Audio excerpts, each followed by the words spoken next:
La pregunta parece el comienzo de un chiste. ¿Qué tienen en común una banda de narcotraficantes, un grupo guerrillero y un régimen autoritario? La respuesta no es nada graciosa. Todos convergen en Venezuela. Durante años el régimen chavista ha convertido al crimen organizado en una herramienta de poder. El Tren de Aragua, nacido en una cárcel y ahora presente en varios países de la región, no solo es una banda, es una pieza de ingeniería criminal construida por el Estado. Mientras tanto, el Cártel de los Soles, integrado por altos mandos militares venezolanos, opera rutas de narcotráficos en Estados Unidos, Europa y utilizando puertos y aeropuertos oficiales. Se hace de una operación increíble. Tanto que 40% de la cocaína que se consume en Estados Unidos sale de Venezuela. La corrupción se institucionalizó y las Fuerzas Armadas dejaron de ser garantes del orden para convertirse en actores económicos y políticos criminales. Ya no defienden la soberanía, defienden su botín y no están solos, por cierto. El ELN, las disidencias de la FARC y el Clan de Golfo, nacidos en Colombia, y hasta el PCC brasileño, todos interactúan y hacen alianzas con esas estructuras bajo la protección del Estado venezolano. La convergencia es total. Crimen, ideología, poder, todo lo que acabamos de describirte mueve miles de millones de dólares y, curiosamente, no hace más que desestabilizar la economía. Y por supuesto, vuelve a la zona un territorio peligroso para el libre mercado. Pero ¿qué papel juega el gobierno de Gustavo Petro en esta ecuación y cuál es el origen de semejante escenario? Nada de esto sería posible sin un modelo, y ese modelo nació en La Habana. Los cubanos entrenaron guerrillas y activaron el control social a través del miedo, la inteligencia y la represión. Esto no es ficción. Está documentado por fiscales, por inteligencia internacional, por exfuncionarios y hasta por generales. Lo más alarmante es que el régimen también los usa como brazo armado fuera de sus fronteras. Asesinatos, infiltraciones, rutas migratorias utilizadas para el tráfico de drogas. Mientras algunos gobiernos miran para otro lado, la amenaza crece. Hay una cosa más que tienen en común todo lo que acabamos de describirte.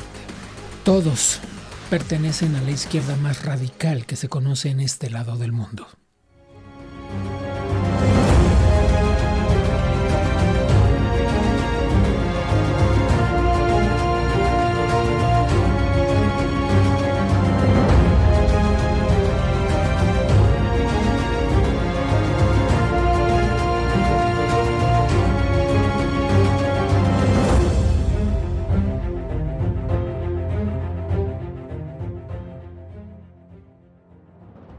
Como habrás visto, el tema de hoy no está nada fácil.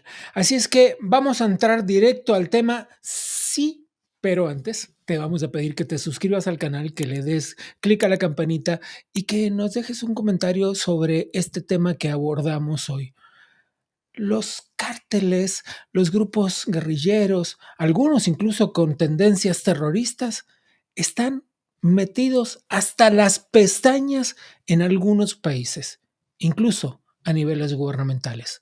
¿Sabías esto? ¿Te extraña?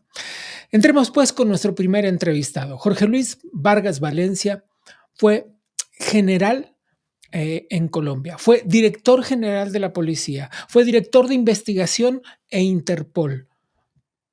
Tuvo a su cargo la inteligencia de la policía del país. Y ese hombre, vaya que conoce cómo se articulan las redes criminales entre Colombia y Venezuela, de una manera que ni te imaginas. General, gracias por tomar la conversación. Gracias a ustedes y un saludo muy especial a todos los que nos escuchan y nos ven. Empecemos por una cosa que está en los medios de comunicación y que en principio no sorprende demasiado, pero hace que el panorama sea muy complejo. Sabemos que el Ejército de Liberación Nacional tiene relaciones concretas con el régimen de Nicolás Maduro y que opera en el 60% de los estados en el territorio venezolano. Ahora bien, esa relación entre ellos, ¿cómo funciona? Está completamente documentada en múltiples operaciones realizadas en el pasado. se encontró evidencia, elementos materiales probatorios en donde vinculan al gobierno de Venezuela, no solamente a Maduro, sino desde la época de Chávez. Esto es muy importante, absolutamente muy importante, con el ELN y las FARC, de manera que eso viene por orden desde Chávez y Maduro, por los ministros, especialmente con los Rodríguez desde la época de Carvajal, con la inteligencia oficial, tanto militar como civil, en las Fuerzas Armadas, la Guardia Nacional y la Policía Nacional Bolivariana. Está completamente evidenciado. Y va desde permiso para delinquir en esa zona. Permítame, yo no voy a utilizar la palabra operar, porque para mí son narcotraficantes. Y es para delinquir, permiso para delinquir. Y esto es narcotráfico puro, la minería criminal, el secuestro, la extorsión y otros delitos como el hurto de ganado en zonas ganaderas de Venezuela. Hay completa coordinación que viene desde el nivel central, es decir, del gobierno central de Venezuela, a los mandos y a las autoridades locales para permitir el accionar del ELN y las FARC. Está completamente documentado, vuelvo a reiterarlo. Está en cadena de custodia en la Fiscalía General de la Nación en Colombia, pero también con autoridades internacionales. Quiero ser claro, esto también está con autoridades internacionales. Se nombró a las FARC y cuando se habla de las FARC se piensa que están apagadas, que después del proceso de desmovilización, palabra extraña, luego hablaremos de eso, pero están apagadas, digamos. Sabemos que hay un grupo disidente que sigue operando de todas formas, que sigue delinquiendo de todas formas y que ese grupo disidente está enfrentado al Ejército de Liberación Nacional en algunos territorios, pero operan en sociedad en otro. Suena realmente complejo.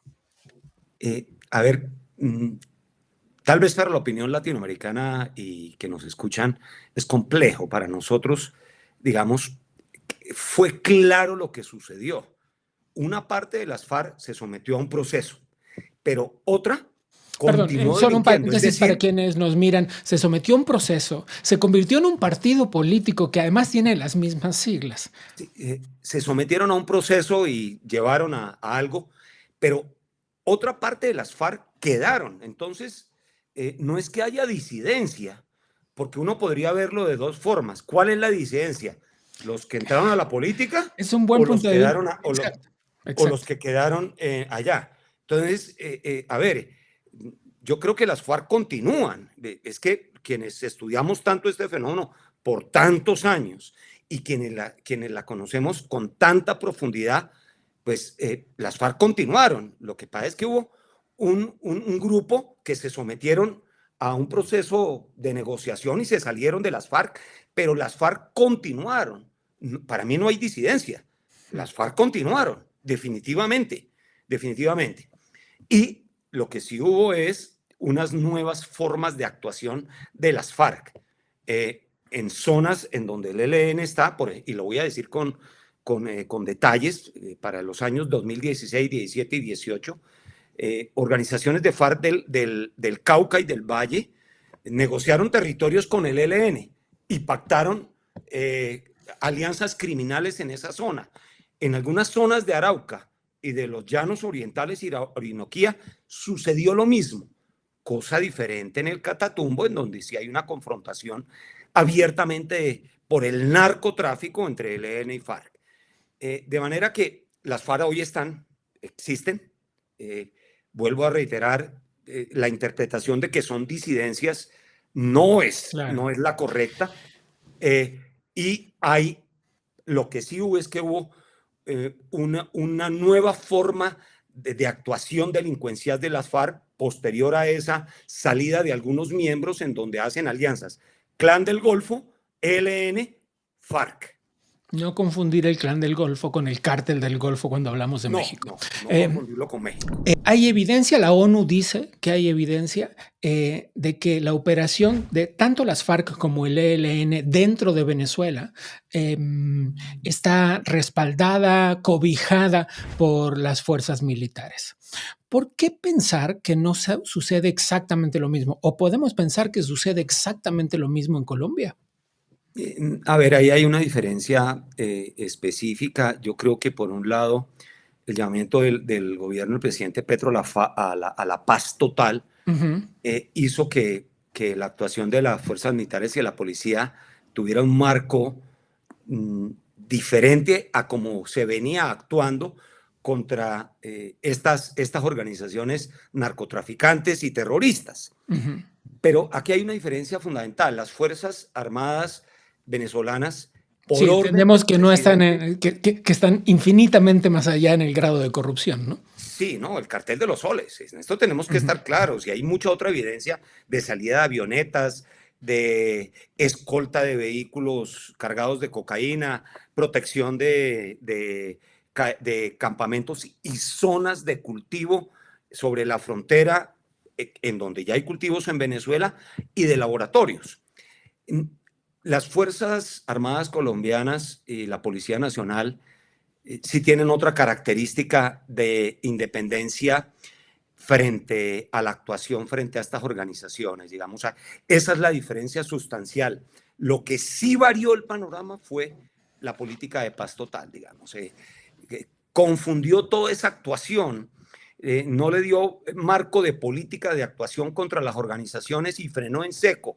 7 de agosto del 2022. Hacia adelante, confunde de inmediato lo que se venía haciendo. Hay un parón, no hay una orden de connivencia como sí la hay en Venezuela, pero sí hay un frenazo en seco en la actuación contra las instituciones, que ha venido cambiando por lo que ha sucedido en el Catatumbo, el Cauca y algunas zonas de la Orinoquía. Los dos contextos de Venezuela y Colombia, en ese específico sentido, son diferentes. ¿Y en qué sí se parecen?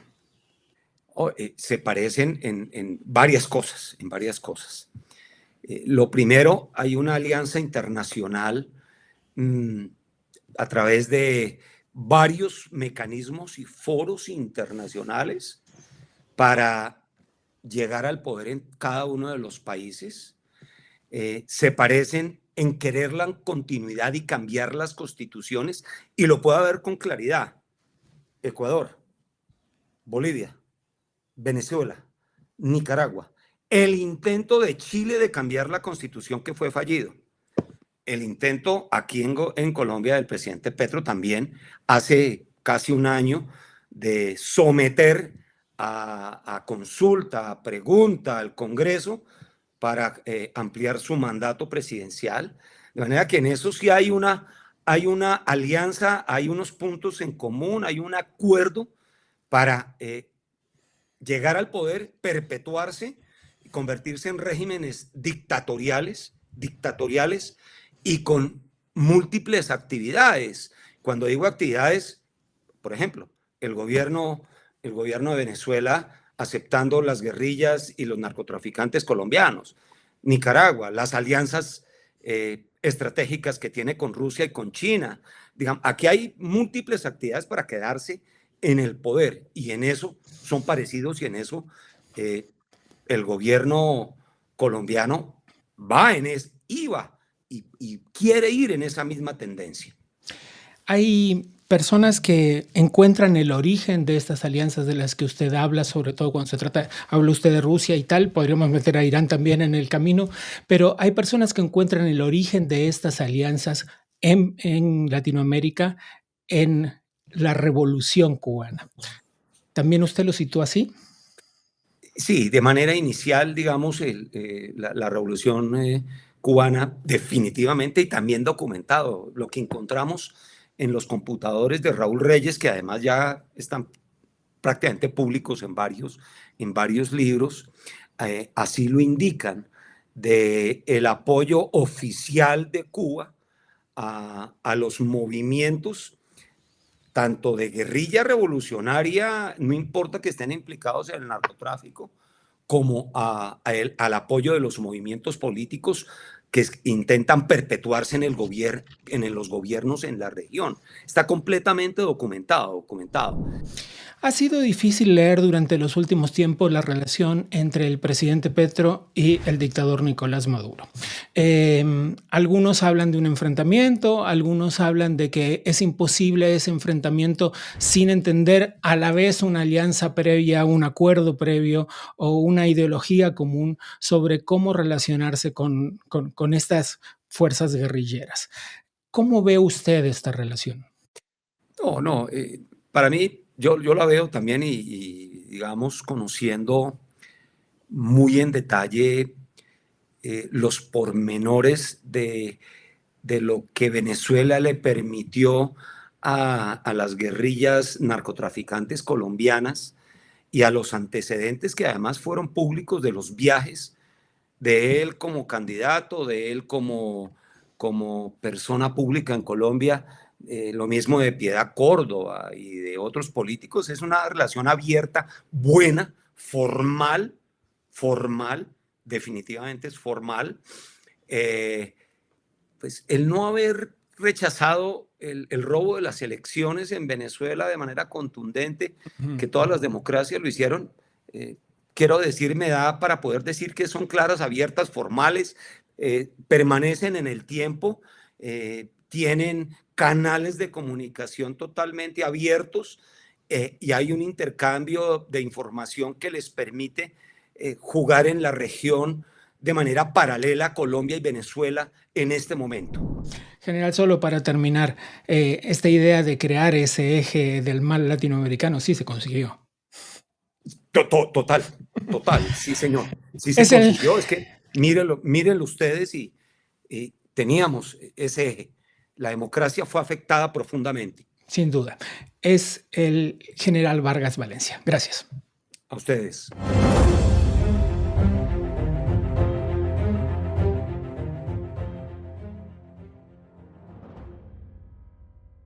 El general Vargas Valencia tiene razón. Es difícil comprender la compleja interacción de los grupos criminales, a veces narcotráfico, a veces guerrillas, y cómo se infiltraron en el poder político, si fue el mismo poder político el que los creó. Breve paréntesis. El Cártel de los Soles es una organización criminal integrada por los altos mandos militares y políticos del régimen venezolano, como lo oíste. Opera desde 1990, más o menos, y su nombre proviene nada más y nada menos que de las insignias del sol que portan los generales venezolanos en sus charreteras. El grupo está involucrado en narcotráfico, tráfico de armas, contrabando, blanqueo de capitales. Una joya. El Tren de Aragua es una joya también, una organización transnacional. Inicialmente estuvo vinculado a un sindicato. Se expandió hacia actividades como el narcotráfico, la extorsión, el tráfico de personas, secuestros. Cuenta como con 4.000 miembros, opera en varios países de América Latina y su crecimiento se impulsó por el control de las prisiones venezolanas desde adentro y su capacidad para seguir las rutas migratorias del éxodo.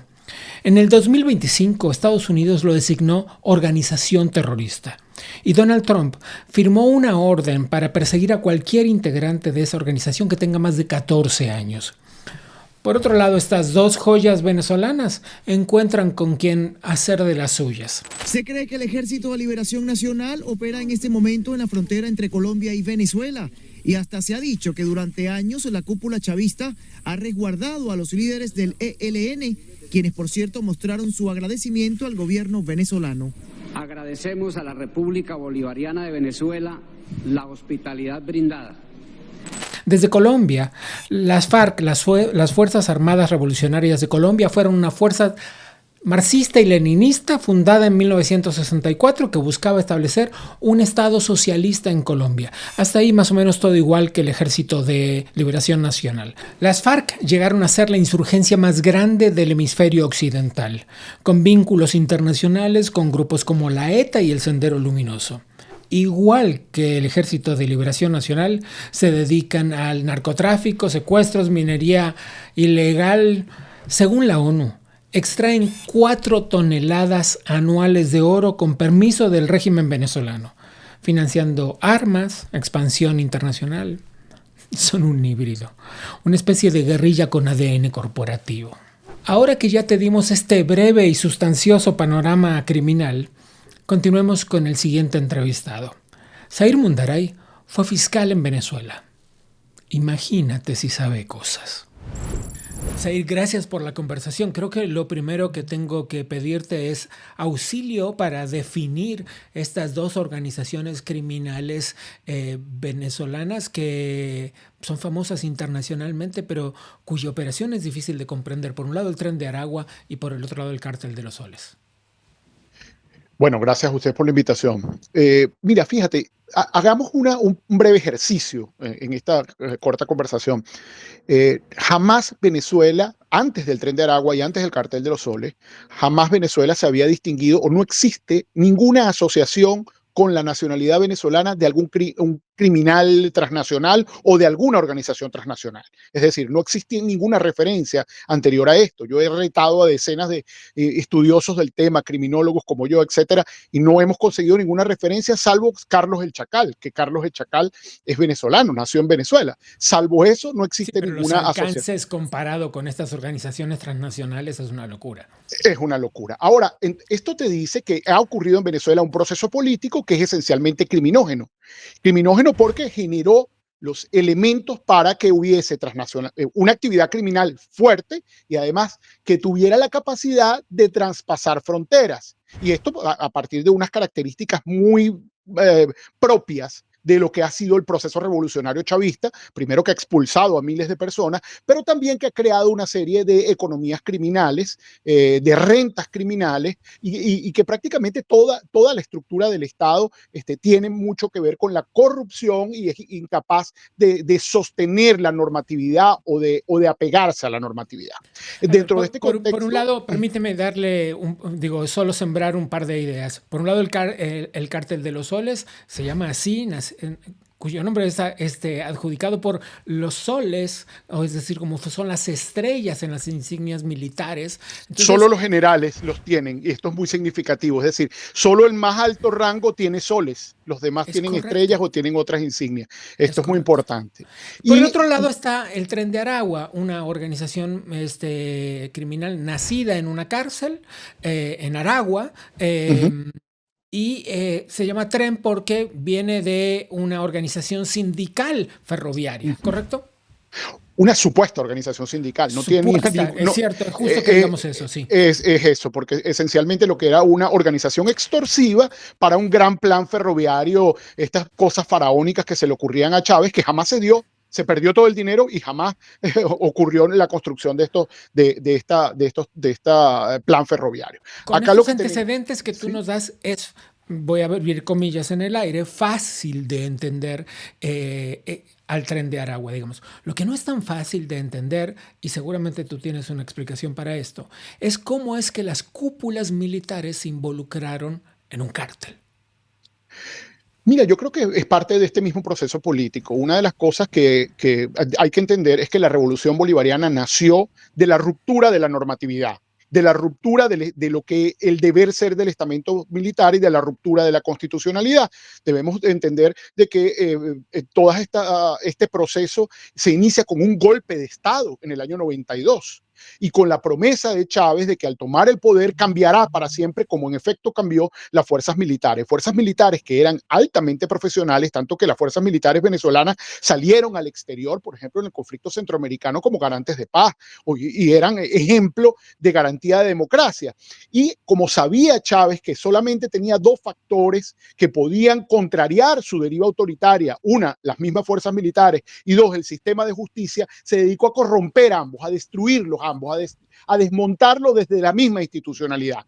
Y en el caso de las fuerzas militares, lo que hizo fue esencialmente sacarlos de los cuarteles, es decir, de su función natural, de su función constitucional, que está perfectamente definida, y empezar a darle funciones públicas de administración del erario, y un erario gigantesco, porque recordemos que Chávez tuvo una bonanza petrolera que le permitió administrar, bueno, millardos de dólares, y estos militares empezaron a desprofesionalizarse.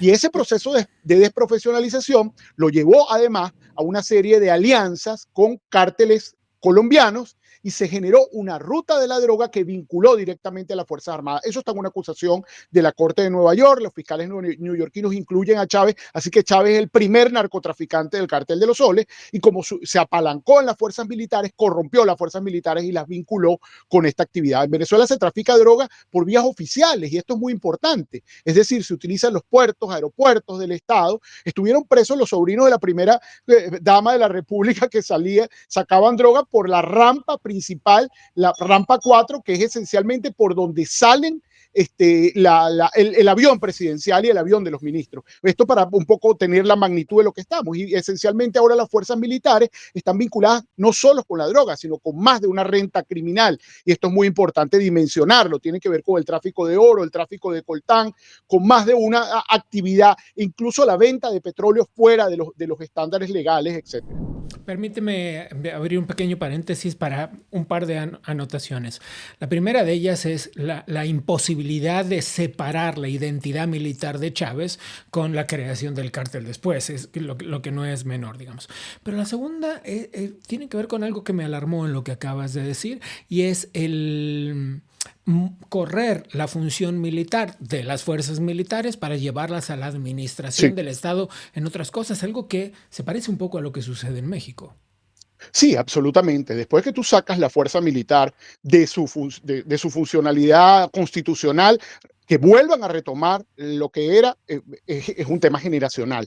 Es muy difícil porque la fuerza militar se vincula con la toma de decisiones de carácter político y con la toma de decisiones de carácter administrativo. Y eso es lo que ha ocurrido en Venezuela. Por eso es que las fuerzas militares, por lo menos la cúpula, permanece plegada al poder y difícilmente pueda contrariarle, porque nadie le va a ofrecer un escenario de inconstitucionalidad como el que ellos pretenden mantener. Entonces, esto es un problema generacional. Quiero centrarme en un tuit tuyo bastante reciente que dice algo así como: felicidades, el régimen venezolano ha conseguido lo que quería. Sacar la atención del cártel de los soles, haciéndoles creer una mayor importancia del cártel del Tren de Aragua de lo que realmente tiene. Explícanos.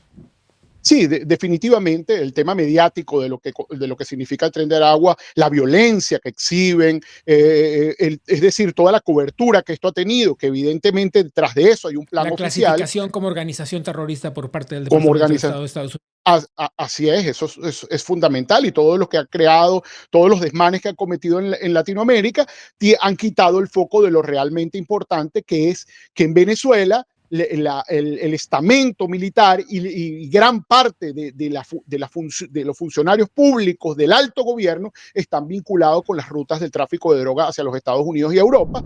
Es Zair Mundaray, un especialista en seguridad, un abogado, un ex miembro del Poder Judicial venezolano.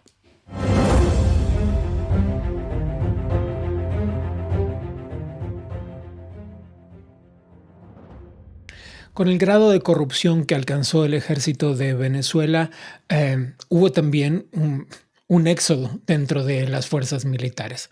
Conversamos con José Gustavo Arocha, exteniente coronel de las fuerzas venezolanas, quien vive ahora en el exilio y nos cuenta cómo se ha construido esta fuerza tan difícil de comprender, tan metida hasta las entrañas en el poder de Venezuela, que camina casi paralelo con el cártel de los soles. Les hablo del Tren de Aragua.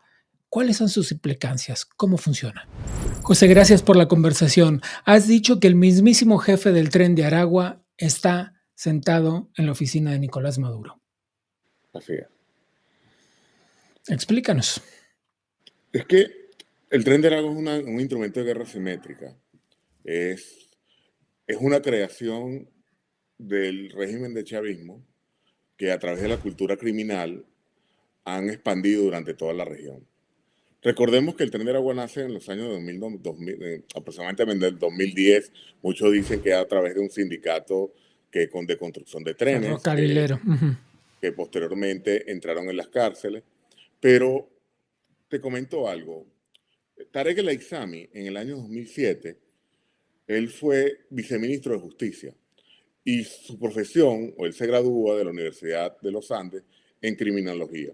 Es decir, él es un experto, entre comillas, del crimen. Y como experto del crimen aprendió a utilizar el crimen a favor del control social. Y comienzan los llamados zonas de paz.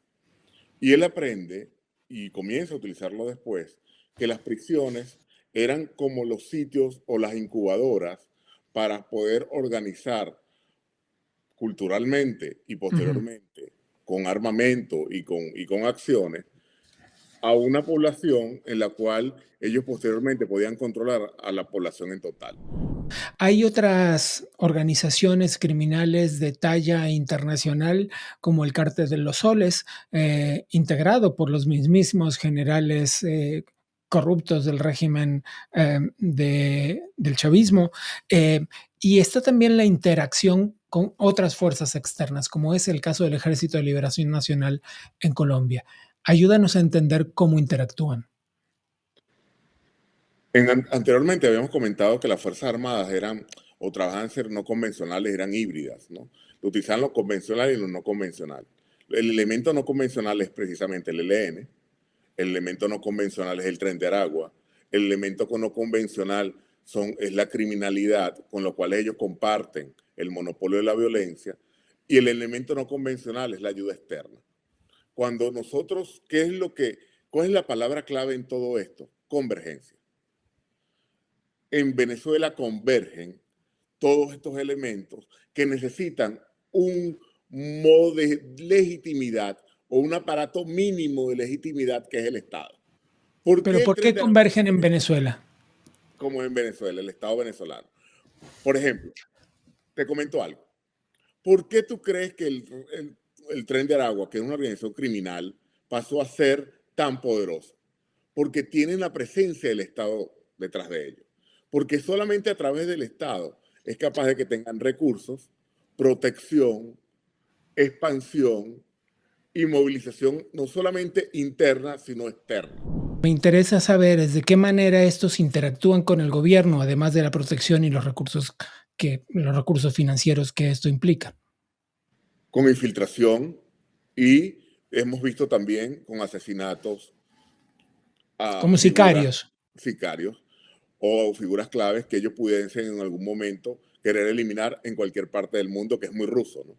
Y entonces fíjate lo que pasó en Chile con el teniente Ojeda, que utilizaron elementos del Tren de Aragua más elementos de la contrainteligencia militar venezolana para mandar un mensaje.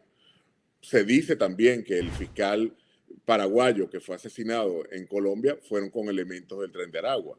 Entonces ellos utilizan estas entes criminales como una extensión de su brazo. Estas organizaciones criminales que describiste hace unos minutos son regionales. Sin embargo, sabemos también que tienen operaciones con Europa y con Asia. Nosotros vamos dentro de muy poco a entender un fenómeno que esperemos sea detenido, pero que pudiese pasar, que es el caso de las drogas sintéticas. Porque las drogas sintéticas, no solamente el fentanilo, que tiene mucha sede y utiliza muchos componentes de China, pero también el Captagon, que es muy fabricado en Siria, y acuérdate que ahora que cayó Assad como régimen, toda esta industria del Captagon muy posiblemente sea trasladada a lugares que son relativamente fuera de radar, como es el caso de Venezuela. Y el traslado del Captagon, al igual que el traslado del fentanilo, lo que utilizaban o que generalmente se utilizan son en la ruta de migrantes, porque es muy fácil traslado a través de los migrantes, porque son drogas totalmente generadas con pastillas que son sintéticas y pueden ser trasladadas fácilmente a través de rutas que pueden utilizar. Por ejemplo, en México se utiliza mucho, y por eso es que Donald Trump cerró la frontera, que eran con los coyotes, y utilizaban muchos migrantes para pasar la droga a través de México, China, México, Estados Unidos. Gracias por el panorama que nos ofreciste. Es José Gustavo Arocha, ex teniente coronel de Venezuela.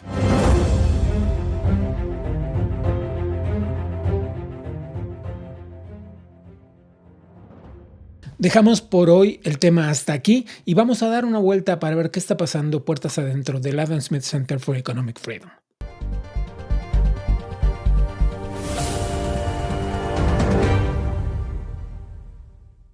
Se viene la tercera cumbre del consumidor latino, los días 8 y 9 de mayo del 2025 en el Adam Smith Center for Economic Freedom en la Florida International University en Miami, Florida.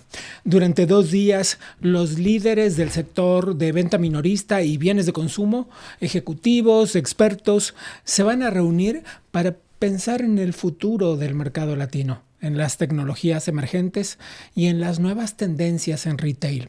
Así es que yo creo que tienen que prestarle mucha atención a esto porque se trata de una iniciativa conjunta entre el Adam Smith Center y el grupo Hola, con conferencias magistrales, talleres, visitas guiadas. La oportunidad es clave para entender hacia dónde va el consumo en América Latina. Asegura tu lugar desde hoy en el enlace que figura aquí en pantalla. El gobierno digital como una herramienta de eficiencia y confianza será el tema que expondrá el principal conferencista de GovTech and Democracy, Raphael Trapp, el cónsul de Francia en Miami. La cita es el 11 de abril, así es que tómenlo en cuenta. Lo acompañará un panel de expertos en lo que promete ser una charla muy interesante sobre tecnologías y empresas desarrolladoras de tecnología que se dedican fundamentalmente a la confección de productos a la medida, de productos tecnológicos para la gestión pública. Así es que reserva la fecha y mantente atento a los detalles. Aquí está el link en el que puedes tener más información. Muy bien, ahora sí, esto es todo por hoy. Casi todo por hoy. Si todavía no lo hiciste, dale click a la campanita, suscríbete al canal y déjanos un comentario. ¿Qué te pareció este episodio de hoy? Soy Gabriel Bauduco. A nombre del Adam Smith Center for Economic Freedom, te doy las gracias por habernos acompañado.